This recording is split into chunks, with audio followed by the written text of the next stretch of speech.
Good evening, guys. Welcome to Talent Blazer, India's latest tech platform that is there to help you at every stage of your career. Now, if you have been here, you know me. My name is Gaurav, and I'm your teacher and mentor in this journey. And I've been taking paper two commerce for a while now, right? And I've already covered paper two, initial units, unit one and unit two, right? And in today's class, I will be expanding upon the content that I have been making. Right, so unit 2 title is accounting and auditing as you must be knowing because हमने कर लिए हैं 2 lectures already cover इस पे काफ़ी important unit बन जाता है आप लोगों के लिए right so आज की क्लास में what we will be discussing previous year questions why because previous year questions gives you direction and direction क्यों ज़रूरत है आपको examination में because a good direction can help you achieve success right एक directed person will be knowing how much efforts he has to put in order to get the results right so basically वो direction हमें मिलती है previous year question से आज की class में we will cover 20 previous year questions right 20 cover करेंगे हम previous year questions variety of previous year questions है there are some practical oriented as well and there are theoretical conceptual as well Majority of previous year questions are derived from my previous videos in which the content I have covered.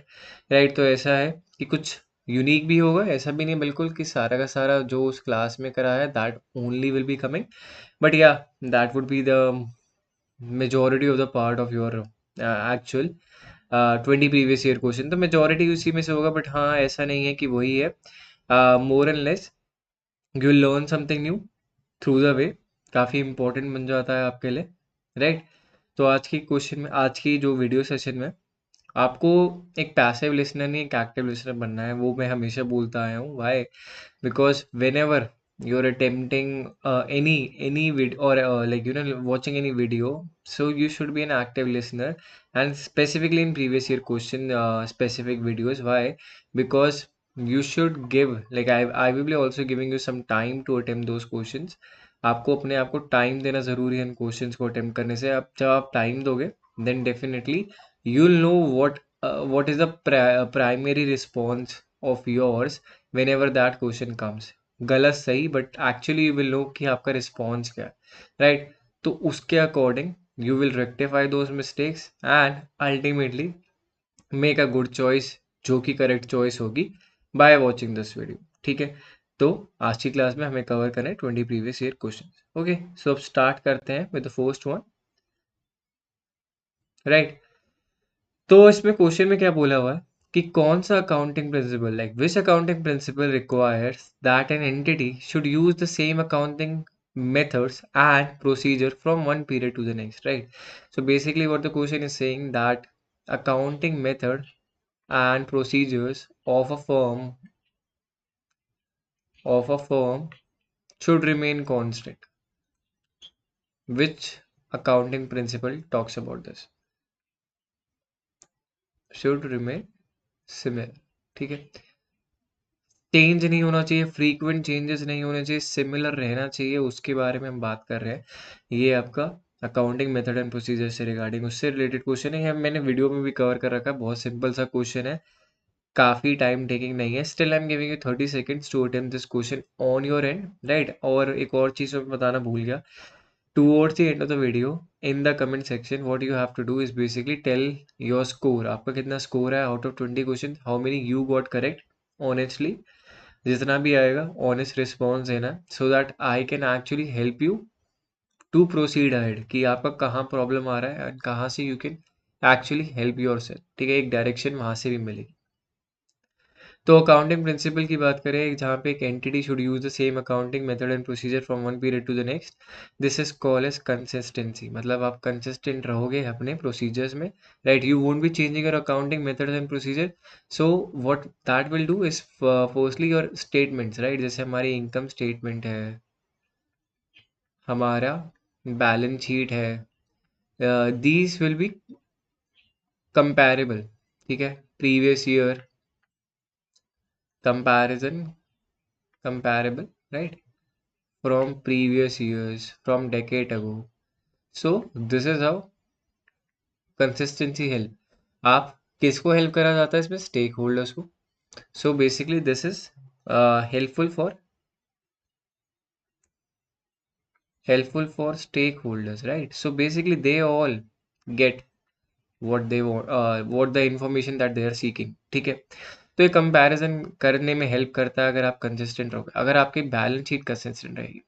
But अगर आप accounting method को change करते रहोगे तो आपकी balance sheet different different year different different aspect दिखाएगी, different return दिखाएगी, different जो चीज़ें आपको देखनी है जिनको कंपेयर करना है to know the actual story, वो आप नहीं जान पाओगे. So this is how and this is why we have to be consistent in preparation of financial statements. Okay, so this was the answer of first question. Now let's move to the second question. In context of auditing, what does the term audit sampling refer to? ठीक है, sampling भी है और audit sampling के बारे में भी पूछा गया है. So this is kind related to your paper one, जो हमारे सैम्पल से सैम्पल रिलेटेड होता है, एंड ऑडिटिंग जो हमने पढ़ा है इस सेकेंड यूनिट में. ठीक है, ऑप्शंस में रीड कर देता हूँ, साथ ही साथ what you have to do is make sure that you attempt on your end. पहला क्या है? Option number A, examining every transaction in a population. ठीक है, आपको एग्जामिन करना है every transaction in a population. Is that called sample? तो अगर आपको पता होगा तो पता लगा पाओगे ये सही ऑप्शन है कि नहीं. ठीक है, ऑप्शन नंबर बी की बात करें, selecting a representative portion of a population for testing. Okay. Third, reviewing only high risk transaction, is that the right thing or the wrong thing? Ignoring sampling and auditing the entire population, is that feasible? आप खुद सोचो और खुद बताओ. ठीक है, इसमें क्या पूछ रहे हैं? टर्म ऑडिट सैम्पलिंग का मतलब क्या है उसको आपको बताना है. चार ऑप्शन गिवन है, you have to pick the right one. What you think is the right answer according to you? Right, while discussing options अगर आपको थोड़ा भी एम्फसाइज करा होगा कि मेरे रिएक्शंस कैसे थे ऑप्शन पे, तो I guess you can pick the right option. Okay, so I think I have given enough time on this question. So selecting a representative portion of a population for testing is basically audit sampling. ठीक है, आप कभी भी हर transaction तो नहीं कर सकते population में, बहुत टाइम टेकिंग है और मे बी फीजिबल भी नहीं है, और you won't be able to draw conclusion as well, बहुत टाइम टेकिंग होगा. Reviewing only high risk transaction, ऐसा ज़रूरी नहीं, high risk could be low risk and every medium risk, ऐसे ट्रांजेक्शन्स को भी हमें देखना ज़रूरी है. And including sampling and auditing the entire population, not possible again. So right answer for this question is option number B. ठीक है, now let's move on to the question number 3. I hope अभी तक आप साथ साथ इसको practice कर रहे होगे अपने एंड पे, अपने क्वेश्चन को खुद से ट्राई कर रहे हो सॉल्व करने के लिए. ओके, क्वेश्चन नंबर 3 की बात करते हैं. If a company uses straight line depreciation, right, हमने straight line depreciation and written down value method के बारे में बात करी थी हमारी वीडियो में, मैंने थोड़ा आपको वहां पे भी बताया था क्या होता है. For its building, if a building it's purchase for 5 lakh rupees, right, it's basically rupees 5 lakh rupees with an estimate residual value of rupees 50,000 and an estimated useful life of 10-20 years, what is the annual depreciation expense? Simple question है, difficult नहीं है, but what usually happens is if you are out of practice, maybe you can make a mistake, but I don't want to make you to make such mistake in your examination and miss out on such easy questions. ठीक है, तो हमें निकालना है annual depreciation expense. I hope you are also trying on your end. तो cost जो है, cost minus residual value, जब हम स्ट्रेट लाइन मेथड की बात करते हैं, upon number of years, because this is how the formula is, right? So this is 5 lakh and this is 50,000, or number of years is 20, and this is 4 lakh 50,000, and this is 20. So basically 20,500 rupees should be the right answer. This is annual depreciation expense, as you know. इसको हम बोलते हैं annual depreciation expense. This is basically calculated on straight line method, इसलिए हमें ये formula use करना होता है. स्ट्रेट लाइन मेथड पे ऐसे निकालते हैं. रिटन डाउन वैल्यू मेथड में आपको पता होता है कि हर एक ईयर के बाद जो एसेट का वैल्यू है वो चेंज होता रहेगा. उसके बाद जो डेप्रिसिएशन अमाउंट है वो भी डिफरेंट आता है. In straight line method what we know that the depreciation amount would will remain same, ठीक है। वो 22,500 20 साल तक चलेगा और वो 4,50,000 तक पहुंच जाएगा। 4,50,000 पहुंचने के बाद 50,000 जो भी उसकी वैल्यू बचेगी उसको आप बेच के you will realise that most likely. तो इसको हम बोलते हैं straight line method, and this is how you have to calculate your annual depreciation expense. Okay, so now move on to question number 4। बात करते हैं क्वेश्चन नंबर 4 पे। Again kind of practical oriented question. क्या है, क्या कहता है, company reported a net loss of ₹10,000, $10,000 का उन्होंने नेट लॉस रिपोर्ट करा है इन इट्स इनकम स्टेटमेंट, ठीक है। This loss decrease the company equity by 10,000। जो कैपिटल है वो रिड्यूस होगी जो हमारी लॉस से, बिकॉज इनकम स्टेटमेंट से जो आपका करंट ईयर का जो लॉस था वो आपको मैनेज करा कैसे, कंपनी की कैपिटल से रिड्यूस हुआ। What effect did it have on company asset and liability, ठीक है। ये नेट 2022 का क्वेश्चन है, राइट। डॉलर्स नहीं होगा, probably rupees, and this makes it as a interesting question. This is not they are asking you for practical solution for this question, they are asking you for a suggestion and how you will solve this question, ठीक है। Tricky question है, इसको काफ़ी tricky बनाने की कोशिश करी गई है जिससे आप एग्जैक्टली इसमें फंसो और गलत को गलत करके आओ इसे, ठीक है। क्वेश्चन में ऐसा ट्रिक दिया है कि हमने कंपनी ने एक रिपोर्ट करा है कि उनको नेट लॉस हुआ है $10,000 का इन नेट्स इनकम स्टेटमेंट। अब इस लॉस से क्या हुआ, उन्होंने अपनी कंपनी की इक्विटी जो कैपिटल है वो रिड्यूस कर दी बाय 10,000। अब इसका इफेक्ट क्या होगा उनकी एसेट और लाइबिलिटीज पे, ये आपसे पूछा गया है, ठीक है।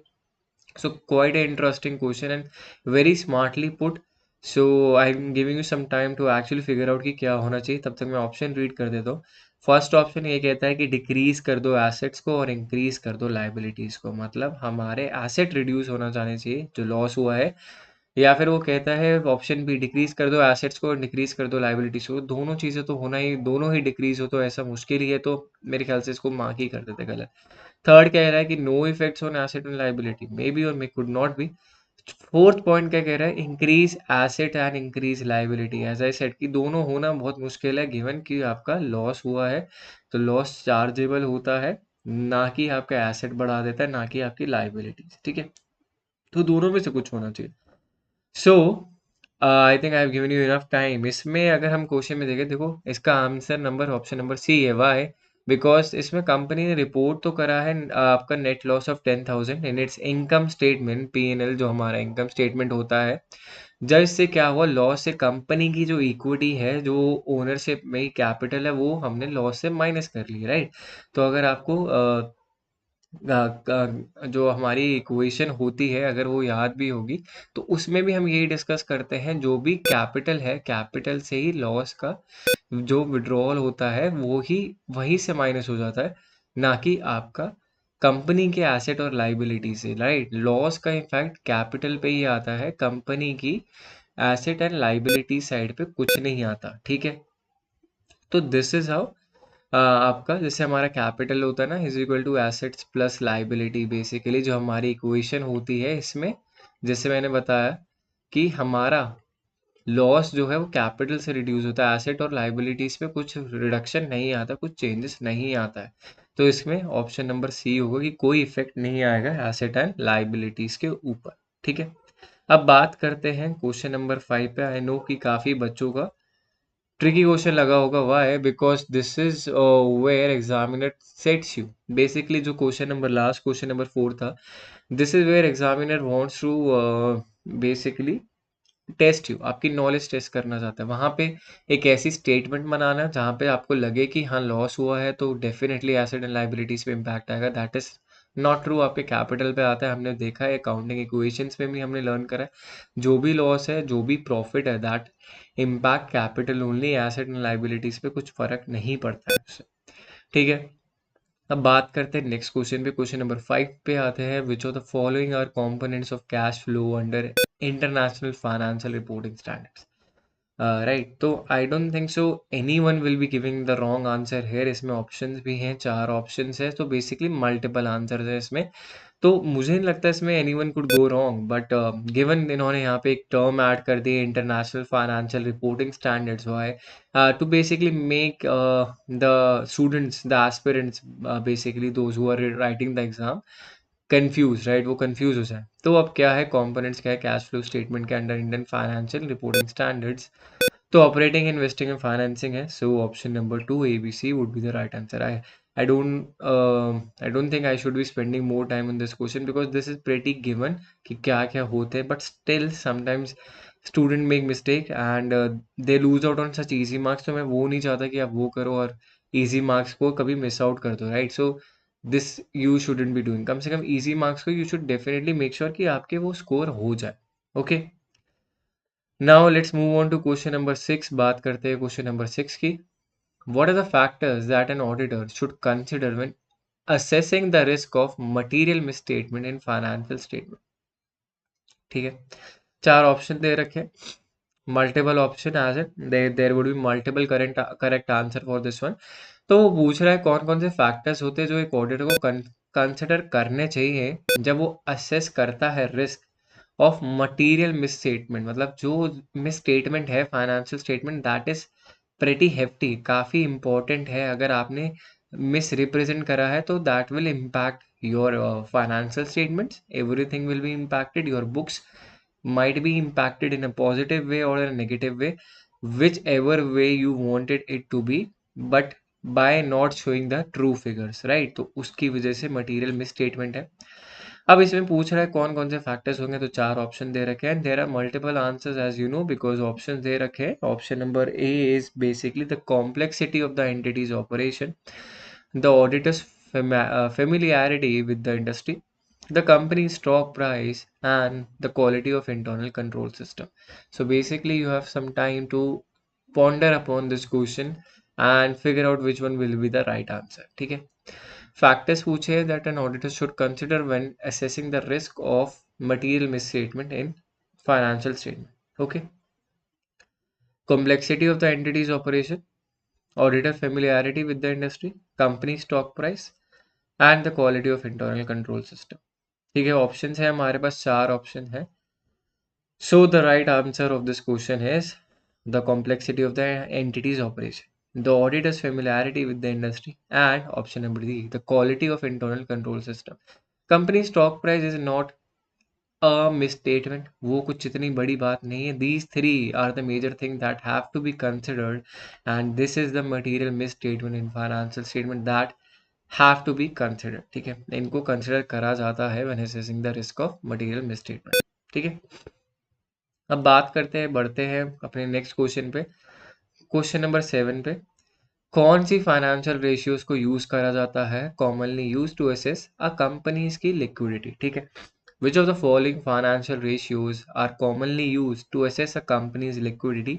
Option number 1 debt to equity ratio, option number B current ratio, option number C return on equity ratio, option number D quick ratio. ठीक है, तो आपको पता लगाना है कि कौन सी फाइनेंशियल रेशियोज होती है जो असेस करने में कंपनी के लिक्विडिटी में हेल्प करती है। ठीक है, तो मैं थोड़ा टाइम दे रहा हूँ और because given there are multiple answer, so you have to pick कि मल्टीपल चॉइसेस हैं तो मल्टीपल आंसर होंगे, तो एक कोई सिंगल आंसर नहीं है। तो have to be very smart कि विच वन आर दोज की जो फेमिलियर है, सेम लग रही हैं और ये यूज होती हैं to assess a company's liquidity, right? तो ज़्यादा टाइम नहीं लगाना है आप लोगों को और फटाफट इसका आंसर देना है कि क्या सही आंसर होगा जिससे कंपनी की लिक्विडिटी को असेस करा जाता है और कॉमनली यूज करा जाता है उसको। ठीक है, okay, so debt to equity ratio, current ratio, return on equity ratio, quick ratio. Right, I think I have given you enough time for to pick the right option according to you, right? तो इसमें right answer is current ratio and quick ratio, ये दोनों की दोनों हमारी company की liquidity को help करती है, राइट? करंट रेशियो का फॉर्मूला होता है current asset upon current liability, quick ratio का फॉर्मूला होता है quick asset upon current liabilities. मतलब बेसिकली जितनी भी आपकी करंट लाइबिलिटीज है उनको आप करंट एसेट से यूज कर सकते हो या मीट कर सकते हो कि नहीं, right? So current assets are those which are going to be realised within 1 year. ठीक है, ये हमने पढ़ा है क्या होते हैं, so I don't think so I have to go deep within इसमें within 1 year.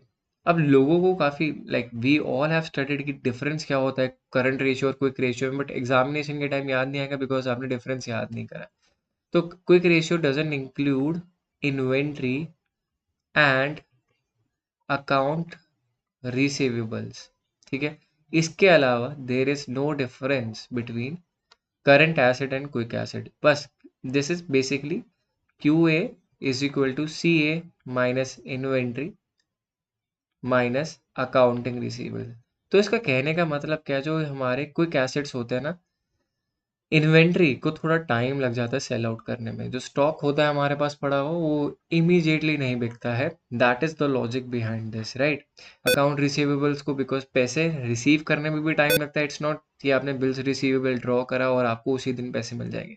You are basically giving a time frame जब उसको आपको वापस रिटर्न करना पड़ेगा। So this is what the difference between current ratio and quick ratio is, right. एंड हमारी एक करंट रेशियो जो हम मानते हैं that like the most efficient one की कितनी होनी चाहिए करंट रेशियो, तो it should be 2:1। Best current ratio मानते हैं कि आपके पास कम से कम आपके जो करंट लाइबिलिटीज है उसके ट्वाइस करंट एसेट्स होने चाहिए। क्विक रेशियो में the best ratio is 1:1, right. आपके पास जितने करंट एसेट्स इतने होने चाहिए apart from inventory and accounting receivable which help you cover your current liabilities, ठीक है। So option number B and D is the right answer for this question. I hope many of you got this right because this concept was based from your accounting, जो हमने पढ़ा है company accounts के बाद जब हम पढ़ते थे रेशियोज के बारे में commerce, because we have studied this in school in college both, right. But the logic remain same, ठीक है। लॉजिक पे ही है, logic is the key to succeed. Okay, now let's move on to the next question. Question number 8, बात करते हैं stages in audit process. Okay, stages in audit process shouldn't be a surprising question for you all because मैंने ये video में cover भी करा है और सबको बताया भी था that there are chances that you might see this in your examination as well. So this have been asked the stages in audit process, and because there are multiple stages, there are multiple choices and multiple answer for it, ठीक है। multiple answer मतलब multiple options है इसमें जो correct होंगे, right। So basically I don't want any of you to get this wrong because we have studied this, इसको हमने पढ़ा है। and मैं नहीं चाहता कि जो आपने अभी पढ़ा है उसमें आप गलत कर दो, उसके लिए ही you have to get this one कि क्या है ऑडिट प्रोसेस होती क्या है, ठीक है।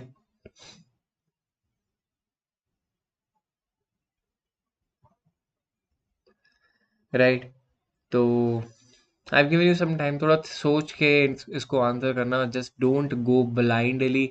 जो भी आपने ज़िंदगी में जितनी प्रोसेस पढ़े हैं उसके अकॉर्डिंग सब मत कर लेना।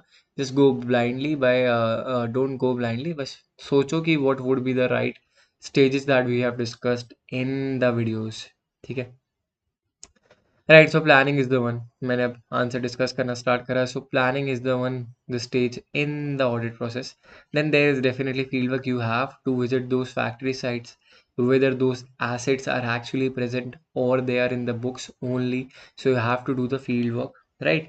And reporting has to be done because reporting is the last stage where you actually give and present report to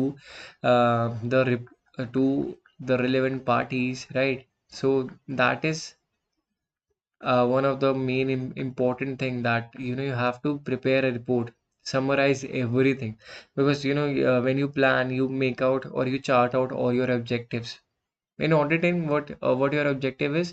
basically जो आपका ऑब्जेक्टिव होता है वो आप प्लानिंग में डिस्कस करते हो, फील्ड वर्क में आप वही काम करते हो जिससे आप अपने ऑब्जेक्टिव को अचीव कर पाओ।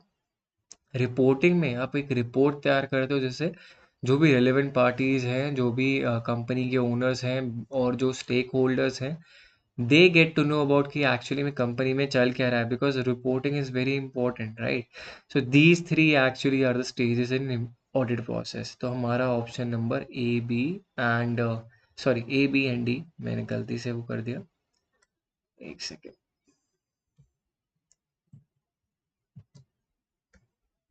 Right, just a second.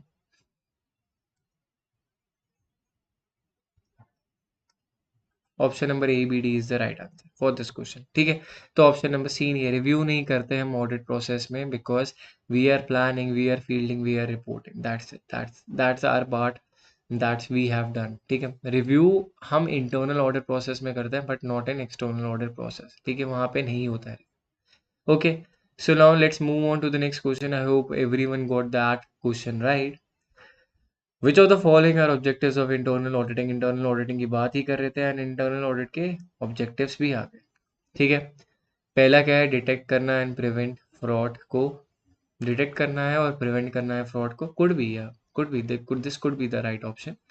Providing assurance on the effectiveness of internal control, जो भी इंटरनल कंट्रोल और इंटरनल कंट्रोल के स्टेप लिए जा रहे हैं वो कितने इफेक्टिव है नहीं है, उसके बारे में आपको एश्योरेंस प्रोवाइड करी जाती है, right. Preparation of financial statement, ये भी अगर आपका इंटरनल ऑडिटिंग का ऑब्जेक्टिव होता है, so that is be also asked like given in this option. Evaluating evaluating the efficiency of operations, evaluating, sorry, my bad, evaluating the efficiency of operations, मतलब कितने जो ऑपरेशंस है उतने एफिशिएंट हो रहे हैं नहीं हो रहे, so that is what are the objectives of internal auditing. So these are four options, you have to pick the right one. Option number one is A B and D, option number two is B and C, option number C is all of the above, and option number four is B and D, right? So either two of them are right, or either three of them are right, or either four of them are right. So कौन कौन से objectives होते हैं internal auditing के, आपको थोड़ा बस guess work करके भी बता सकते हो, राइट। थोड़ा अगर स्मार्टली पिक करोगे you can pick the right answer. It's not that difficult, but students actually get confuse and make difficult for themself, but in reality it is in that difficult, right. चाहोगे you can easily figure this out and you can reach to the right answer as well, ठीक है, without much of hassle, without much of trouble. So both can be done in this question, ठीक है। अब बात करते हैं क्या है, which of the following are objectives of internal auditing? Yeah, detecting and preventing fraud, one of the major objectives of internal auditing. Providing assurance on the effectiveness of internal control, जो भी आप internal control कर रहे हो, जो भी आपने measures लिए हैं, auditing से पता चल जाता है वो कितने actually में effective है, actually में चल भी रहे हैं, इतने effective हैं नहीं है, auditing से पता लग जाएगा, ठीक है। Preparing financial statement, no this is not an objective of internal auditing. Internal auditing का ये काम थोड़ी कि आपके लिए स्टेटमेंट बनाएगा financial statement, that is accounts department issue, कि वो उनको कराना है, फाइनेंशियल स्टेटमेंट बनाना है उनको, आपकी बैलेंस शीट बनानी है, इनकम स्टेटमेंट बनाना है, कैश फ्लो बनाना है, so that is all there lookout, ना कि ऑडिटिंग का। Evaluating the efficiency of operations, yeah, that too is also a part of objective of internal auditing. Why? Because you want to know how much the operations that the company is actually thinking of or has been think of, right, जो उनको पहले कर चुकी है या अभी सोच रही है करने का, वो कितने ही काम में आए हैं, कितने ही बढ़िया से काम में हो रहे हैं, चल रहे हैं, नहीं चल रहे हैं, so all of that has been done through evaluating the efficiency of operation, right? So option A, B, and D are the right answer for this one. Okay. So now let's move on to question number 10. In the context of inventory valuation, which methods are used for cost allocation? जो हम बात कर रहे थे inventory valuation की, right. सो इसमें किन methods का यूज करा जाता है, यूज्ड फॉर कॉस्ट एलोकेशन, किन किन मेथड्स का यूज करा जाता है for cost allocation? So multiple options are there, you have to figure out which one is the right one, right। पहला क्या बोल रहा है, first in first out, okay, weighted average cost, and the third one is last in first out, and the historical cost is option number D, ठीक है। अगर किसी को नहीं पता first in first out, weighted average cost, last in first out, तो मैं एक बार एक्सप्लेन कर देता हूँ। Last in first out LIFO में बेसिकली क्या होता है, जो भी लेटेस्ट आपने स्टॉक खरीदा है, लेटेस्ट स्टॉक, उसको आप सबसे पहले सेल करते हो, ठीक है, ओके। जो लेटेस्ट स्टॉक है, जो भी आपने लेटेस्ट लास्ट में बाय करा है, उसको आप सबसे पहले सेल करते हो। वेटेड एवरेज में ऐसा कुछ नहीं, you actually find weighted average cost by taking average of latest stock and the last one, latest stock, the newest one, and the previous one, ठीक है, जो प्रीवियस प्राइस था जो भी स्टॉक का, और उसको एवरेज करके आपने फाइनल एक कॉस्ट निकाली जो इतनी आपकी अकॉर्डिंगली होनी चाहिए।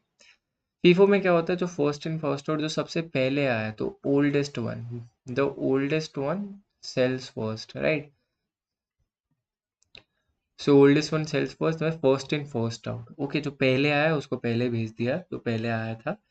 Last in first out is the latest one that just came will be going out, ठीक है। तो ऐसे लिख लेते हैं कि एक एग्जांपल समझ लेते हैं, जैसे कुछ बॉक्सेस है, 3 बॉक्सेस आए ऑन 1 नवंबर 23, ठीक है।